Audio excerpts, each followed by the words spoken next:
Details are now emerging on what a nuclear deal would look like with Iran. Any agreement would reportedly only limit Tehran's nuclear capacity for 10 years before easing those restrictions on the very programs that are needed to build a nuclear bomb. John Bolton is a former U.S. ambassador to the UN and a Fox News contributor. Good morning, Ambassador. Good to have you with us today. Good morning, Martha. All right, so the kind of outlines of this deal are emerging. What is in it, as far as you can tell?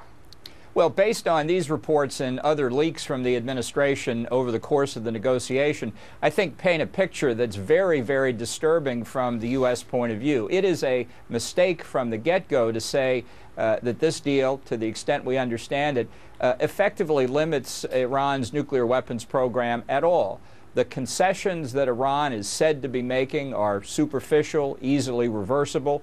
The deal doesn't cover critical aspects, including the actual weaponization work of highly enriched uranium, and doesn't deal at all with the ballistic missile program, and which is the intended delivery system for the nuclear weapons.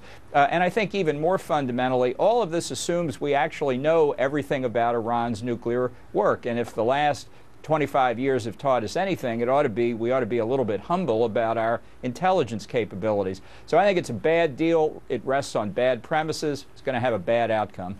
So what do you think the motivator is? I mean, it appears the administration really wants to have this on the resume, that they reached a deal with Iran. And given everything else that's going on in the Middle East right now, does it feel to you as if we are kind of cozying up to Iran, or feeling that they are sort of the more sane of the partners that could potentially be out there? Is that the decision that's been made here? Well, I think the president's view of America's place in the world is that we cause as much trouble as we prevent. And I think he sees the Iranian nuclear weapons program as, in part, a response to the United States and Israel.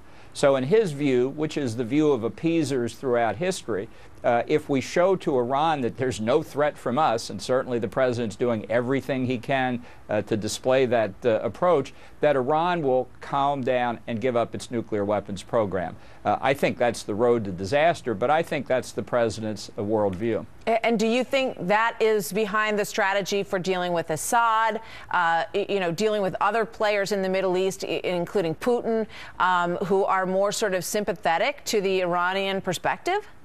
Sure. I think the Assad regime wouldn't be in power today if it weren't for the support of Iran and Russia. And I think the president didn't want to do anything vis-a-vis Assad, despite his commitment to overthrow the Assad regime. He didn't want to do anything that would get in the way of his negotiations with Iran. The Russians have been express. Deputy Foreign Minister Ryabkov has said quite clearly that if we try to interfere with what Moscow's doing in Ukraine, it will have an effect on the Iran negotiations. So there's no ambiguity there either. Great point. Thank you, Ambassador. Good to see you. Thank you, Martha. Earlier